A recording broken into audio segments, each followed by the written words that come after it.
Ce n'est un secret pour personne. La gestion de la crise sanitaire a provoqué une nouvelle vague de demandeurs d'emploi sur le marché du travail. C'est près de 3500 licenciements qui ont été annoncés entre le mois de septembre et le mois de décembre 2020.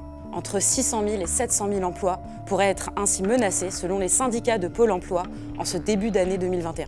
Depuis 40 ans, le taux de chômage ne cesse de s'accroître, au point que les dernières générations se sont habituées à vivre avec un chômage qui augmente sans cesse. Pourtant, la garantie à l'emploi est un fondement de notre République, puisqu'il se situe dans ce que l'on appelle le bloc de constitutionnalité.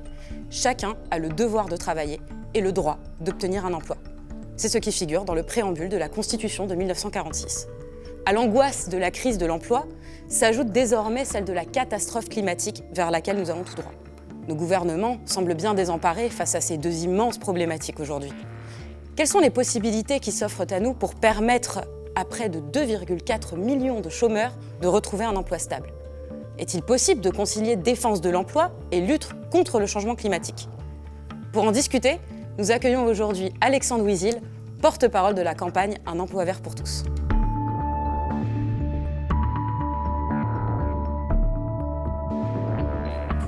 Bonjour Alexandre Ouizil. Bonjour. Alors Alexandre Ouizil, vous êtes maître de conférences en économie à Sciences Po, président du think tank Hémisphère Gauche, élu local dans les Hauts-de-France. Vous êtes également l'auteur de Politiques économiques, paru en 2017, et vous êtes à l'initiative d'une pétition pour une garantie à l'emploi vert. Est-ce que vous pouvez nous présenter rapidement ce projet ? Oui, bien sûr, je vais vous présenter ce projet. D'abord, vous dire qu'on part d'une situation qui est pour nous absurde.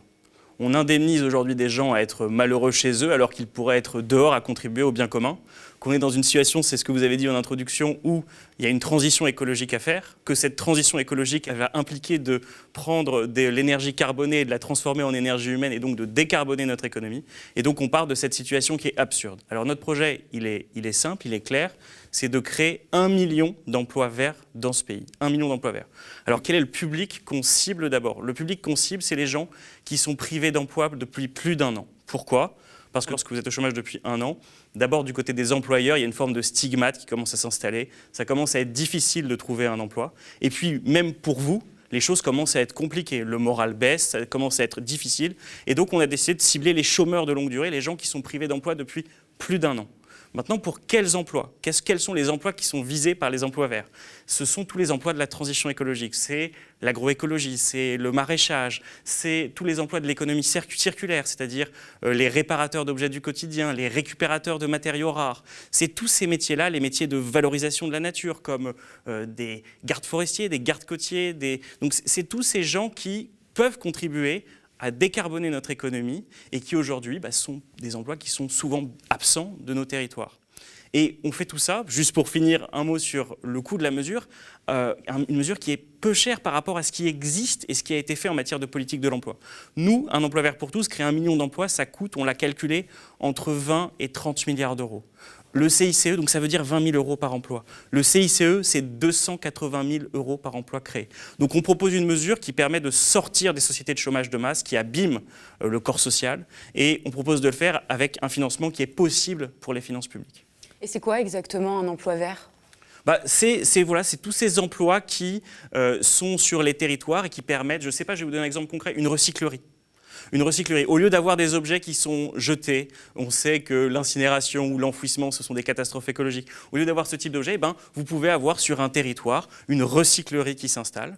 Et cette recyclerie, elle va permettre de donner une seconde vie aux objets et d'éviter une forme de surconsommation. C'est ce type d'emploi. Pourquoi est-il important de mettre l'accent sur l'emploi et non pas, comme certains le souhaitent, comme ça peut être le cas de Benoît Hamon, sur la question d'un revenu universel ?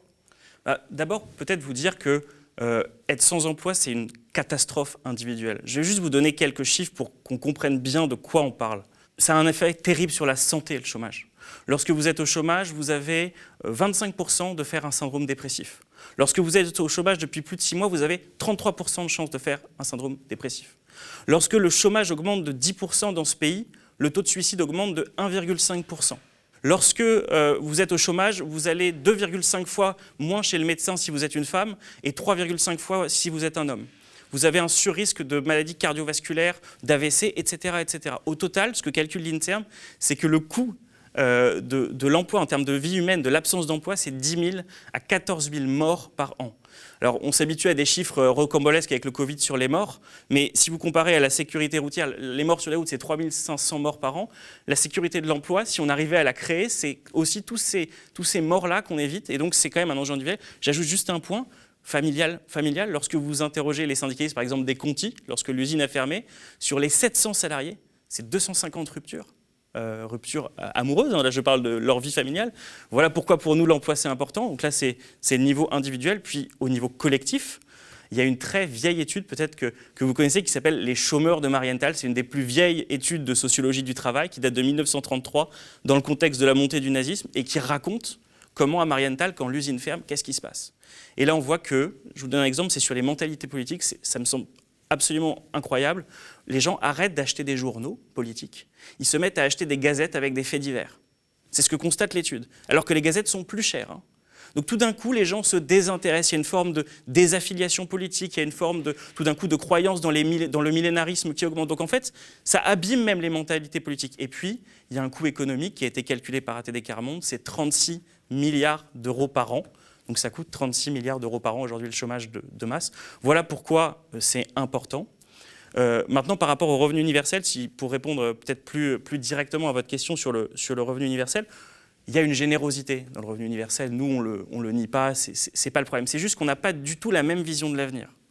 La vision de l'avenir de ceux qui défendent le revenu universel, c'est de dire on va dans un monde où la robotisation va s'installer, un monde où le travail va devenir une denrée rare, et un monde donc où il va falloir donner une forme de minimum à tout le monde. Nous, on n'est pas du tout là-dessus.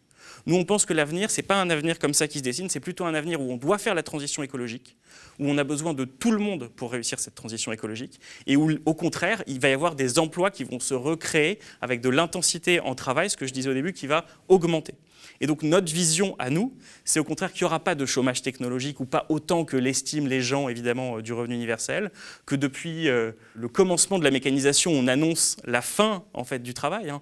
En 1830, à Lyon, il y a des canuts qui lancent des machines à tisser dans la rivière parce qu'ils pensent qu'ils vont être totalement remplacés par des robots.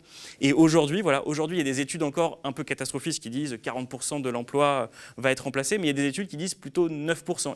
Nous, on ne croit pas qu'il va y avoir un remplacement des machines, que les machines vont remplacer l'emploi. On croit au contraire qu'on va retrouver des emplois dans les métiers du lien et dans les métiers de la transition écologique. Et qu'est-ce qui fait aujourd'hui que l'emploi manque ? Qu'est-ce qu'a fait le gouvernement jusque-là pour contrer ce problème ? La vérité, c'est que ce qu'a fait le gouvernement et que nous, on ne peut que trouver bien, c'est éviter que les gens tombent au chômage avec cette espèce de filet de sécurité qui a été le chômage partiel dans les entreprises pour permettre d'assurer que les gens ne basculent pas dans le chômage complet. Donc ça, c'est pas un problème pour nous. Mais sinon, du point de vue de la création d'emplois, pour nous, rien n'a été fait. Je vous donne un exemple très simple, très concret. Les emplois dits aidés. Moi, j'aime pas ce mot parce que pour moi, ça veut rien dire. C'est des emplois complémentaires qui lancent les gens dans la vie, etc., qui concernent notamment les jeunes. On est à un plus bas historique qui est jamais atteint. On est à moins de 100 000 emplois. Dans les années 2000, on avait 1 million d'emplois subventionnés dans ce pays pour différents, les besoins sociaux, demain les besoins environnementaux. Mais donc on est sur un poids. Pour nous, le gouvernement est totalement absent en fait de la question de l'emploi. Il espère de manière un peu magique qu'en mettant les conditions dans les entreprises, l'emploi se recrée, mais on n'en est pas du tout là. Donc nous, on est très inquiets justement du fait que demain, le filet de sécurité État va se résorber. Certains syndicalistes avec qui je discutais disaient la mer va se retirer. La mer, c'est-à-dire quand l'État va se retirer, on est très inquiet des destructions d'emplois, du retour des faillites dans les tribunaux de commerce, etc., etc. Tout ça, c'est ce qui peut nous attendre demain. Dans un contexte où le gouvernement a décidé de durcir les conditions d'indemnisation des chômeurs, il faut le rappeler. Baisse des indemnités, baisse de la durée d'indemnisation. Enfin, on va vers quand même dégressivité de cette indemnisation. On va quand même vers des jours difficiles pour les chômeurs et rien n'est fait sur le front de l'emploi. Aujourd'hui, on a deux types de discours qui peuvent s'affronter sur ces questions. Il y en a un qui dit que l'écologie n'est pas une priorité, qu'il faut absolument trouver des solutions pour justement la question du chômage de masse, de la précarité, et un autre qui s'alarme davantage sur la crise climatique. Pourquoi avoir choisi de lier les deux ? Justement, nous, on n'est pas du tout dans cette opposition qui ferait qu'il faudrait s'occuper d'un problème et pas de l'autre. Il faut réussir à tenir le problème par les deux bouts. Il faut réconcilier la question de l'emploi et la question du climat. Et nous, notre option, c'est bien de dire que Les secteurs disons, du passage de la transition sont des secteurs qui sont riches en emplois. On va à un moment avoir besoin de plus de bras et de moins de machines. On va avoir besoin de plus d'énergie humaine et moins d'énergie carbone. Et donc, il n'y a aucune raison d'opposer ces deux sujets. Et au contraire, il faut engager une transition. Il faut avoir, à côté de ce volet emploi vert qui permet de capter un certain nombre d'emplois, une grande planification sur le front de l'écologie pour pouvoir effectuer cette transition. Mais pour nous, cette transition, elle est riche en emplois. Elle n'est pas du tout pauvre en emplois. C'est tout l'inverse, puisqu'on a besoin de l'énergie humaine demain pour réussir à faire cette transformation.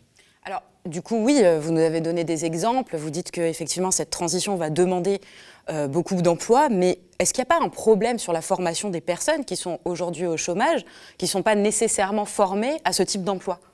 Alors je pense que là, il faut qu'on rentre en effet dans le détail de la mesure telle qu'on l'envisage et comment on veut créer des emplois.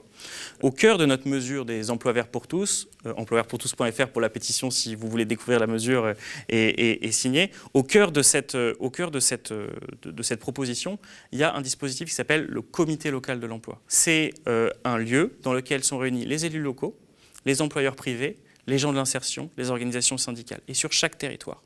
Okay. Sur chaque territoire, les besoins non couverts sont identifiés par ce comité local. Ici, on a tel besoin, dans tel territoire, c'est différent. Et on identifie également les personnes de longue durée qui sont sur le territoire. Et on fait se rencontrer les deux, c'est-à-dire que c'est ce qui se passe sur l'expérimentation territoire zéro chômeur de longue durée. Il y a quand même 10 territoires en France qui ont aujourd'hui cette expérimentation qui essaye d'éradiquer le chômage de longue durée. Et dans 3 territoires, ils ont atteint ce qu'on appelle l'exhaustivité. Il n'y a plus aucun chômeur de longue durée sur 3 territoires sur les 10. Donc nous, ce qu'on propose, c'est de généraliser ça et de faire en sorte de faire se rencontrer les besoins sociaux, les besoins du territoire et les compétences des chômeurs. Maintenant, vous avez raison, il y aura sans doute des cas de figure où il faudra faire entrer en formation des gens pour réussir à faire coller ces besoins et les emplois non pourvus du territoire. Donc évidemment, il y a un volet formation qu'il faut prendre en compte, mais c'est l'objet aussi des réflexions qu'on est en train de continuer de mener à Hémisphère Gauche et avec l'Institut Rousseau avec qui on a lancé ce projet. Alors c'est quand même très ambitieux de trouver de l'emploi à près de 1 million de personnes. Concrètement, comment est-ce que vous allez réussir là où les pouvoirs publics ont totalement échoué ? En fait, tout le monde n'a pas échoué. L'exemple que je vous donnais de territoire zéro chômeur, c'est de cette expérimentation qui est en cours, c'est bien de montrer que sur certains territoires, lorsqu'on décide que la lutte contre le chômage est la priorité, et donc de faire revenir les gens qui sont au chômage depuis plus d'1 an est la priorité sur un territoire, on y parvient. C'est-à-dire que c'est juste qu'il faut décréter la mobilisation nationale et il faut un financement public fort de l'État qui permet à chaque territoire d'aller embaucher les gens. Moi, je veux dire, je suis élu local, je le dis très simplement. Vous me donnez demain 4-5 emplois pour ma commune supplémentaires. Je sais que je peux mettre quelqu'un en plus aux espaces verts parce qu'on en a besoin, parce que les villes sont sales. Je vais mettre quelqu'un en plus qui va être un ambassadeur du tri pour que les gens fassent moins d'erreurs dans le tri des déchets et donc ça accompagne la transition. Je vais avoir besoin d'un animateur de plus dans un centre social. Vous voyez, donc en fait, nous on pense que le travail est là en quantité inépuisable. Il n'y a pas de problème, il y a besoin d'emplois. Ce qu'il faut, c'est qu'il y ait une volonté publique, un financement. Et nous on le dit, ce n'est pas une mesure extrémiste, très chère, c'est une mesure simple qui coûte 1% du PIB. 1% du PIB. 20 milliards d'euros par an dans un océan de dépenses publiques qui est de 1000 milliards par an. 20 milliards pour 1 million de demandeurs d'emploi. 20 milliards d'euros par an pour 1 million de demandeurs d'emploi. Donc voilà, dans l'océan des dépenses publiques, c'est un petit effort. Ça veut juste dire changer complètement de braquet. Pour l'instant, quel est le choix qui a été fait ? C'est de dire on baisse les cotisations sociales et on voit comment ça réagit dans les entreprises. On voit si ça permet de créer de l'emploi. On se retrouve avec une situation où les études d'impact nous montrent que le CICE ne permet de créer que le coût d'un emploi pour le CICE, c'est 280 000 euros. Nous, on dit changeons de philosophie. Créons directement via les entrepreneurs de l'économie sociale et solidaire, via le dispositif qu'on vient d'évoquer de comité local de l'emploi, via les emplois dits aidés mais verts, créons des emplois directement, plus directement, et ça on peut le faire, et ça coûte finalement beaucoup, beaucoup moins cher. Et c'est ça qu'on veut défendre avec Emploi vert pour tous. Du coup, le projet d'emploi vert garantirait non seulement des emplois qui permettent la valorisation de l'écologie, mais aussi des emplois qui sont stables. Oui, c'est ça qui est intéressant, c'est que ce ne sont pas des emplois en CDD ou d'intérimaires. L'objectif du projet Emploi vert, c'est d'offrir à chacun des CDI, donc des emplois stables et qui sont pérennes. Pour quand même faire un petit peu un point sur la situation de l'emploi dans notre pays, qui est quand même intéressante en termes de qualité. On voit de plus en plus que le marché du travail, ce qu'on appelle le marché du travail, est de plus en plus dual. C'est-à-dire que vous avez un espèce de môle central qui est en train de se réduire, où il y a des gens qui sont en CDI, qui sont dans un emploi où ils ont une visibilité, ou qui sont des fonctionnaires sous statut, qui, eux, sont dans une situation qui est confortable et qui est saine, qui est bonne. Et puis vous avez des gens qui sont autour, qui de plus en plus sont en situation extrêmement difficile. La part de gens qui sont dans des emplois à temps non complet ou à durée déterminée, elle est passée en 20 ans, entre 1990 et 2020, elle est passée de 10 à 15% dans les pays de la zone euro. Donc il y a une dégradation de la qualité de l'emploi, dégradation qui va concerner beaucoup les travailleurs peu qualifiés. D'ailleurs, il faut quand même signaler que notre projet d'emploi vert, il va aussi permettre de cibler ça. Parce que si vous voulez, quand vous êtes diplômé du supérieur, la possibilité que vous soyez au chômage, elle est très faible. Pour un diplômé du supérieur, le taux de chômage, il est de 5,5% en France. On est presque à un niveau de chômage frictionnel. Alors bien sûr, il y a chômage frictionnel ? Chômage frictionnel, c'est le chômage résiduel qui fait que les gens changent de boulot de temps en temps. Et donc forcément, il y a toujours un peu de chômage parce que dans l'intervalle, les gens se retrouvent au chômage. Disons que quand vous êtes diplômé du supérieur, sauf certaines filières, je ne veux pas évidemment faire de généralité, vous avez un taux de chômage qui est faible, qui est de l'ordre de 5%. Lorsque vous avez pour niveau, disons, de diplôme le brevet, votre taux de chômage, il est de 15 à 16%. 15 à 16%. Donc il y a toute une frange de la population qui se retrouve très exposée au risque chômage. Très exposée. Et elle l'est d'autant plus que, si vous voulez, les boulots stables d'ouvriers d'hier, avec la désindustrialisation, avec la mondialisation, eh bien, ils sont plutôt vrillés vers des boulots précaires, uberisés, de livreurs, de chauffeurs, etc. Et donc en fait, tous ces boulots qui étaient stables pour aussi des gens avec des niveaux de qualification plus faibles, qu'on appelait les OS, les ouvriers spécialisés à l'époque, tous ces métiers-là, ils ont disparu. Donc aussi dire que oui, avec Emploi Vert pour tous, on cherche aussi à cibler ces gens qui aujourd'hui sont dans des métiers périphériques, des métiers qui leur donnent pas vraiment de visibilité sur l'avenir et pour lesquels il est difficile de construire, d'avoir un logement, de demander un prêt, etc., etc. Donc tous ces gens qui sont autour de l'emploi stade et qui jamais ne parviennent à l'atteindre en fait quelque part. Merci beaucoup Alexandre Ouizil. C'est la fin de notre émission L'Instant Éco. Si le projet de garantie à l'emploi vert vous a convaincu, n'hésitez pas à aller regarder la pétition en barre d'infos. Si l'émission vous a plu, partagez-la sur les réseaux sociaux. Pour soutenir l'information indépendante, devenez sociaux, faites un don aux médias et à bientôt. Chaque jour, nous mesurons la catastrophe des politiques néolibérales en œuvre depuis près de 40 ans. Austérité, chômage de masse, crise. Les premiers touchés par ces politiques sont les travailleurs, les citoyens, les familles, vous. Pour changer les choses, il est impératif de nous réarmer, de comprendre les outils des puissants. Aux médias, nous voulons donner la parole à ceux que les médias traditionnels ignorent. Économistes hétérodoxes, journalistes, essayistes. C'est avec eux que nous pouvons comprendre le monde d'aujourd'hui et ses failles pour pouvoir construire le monde de demain. Le média change, se transforme et devient une SKIC, une société coopérative d'intérêt collectif pour nous permettre de continuer ces émissions d'analyse en toute indépendance. Rejoignez la coopérative du média pour que nous puissions ensemble reprendre notre destin en main contre des politiques économiques de pensée unique. Rejoignez la première coopérative audiovisuelle de France.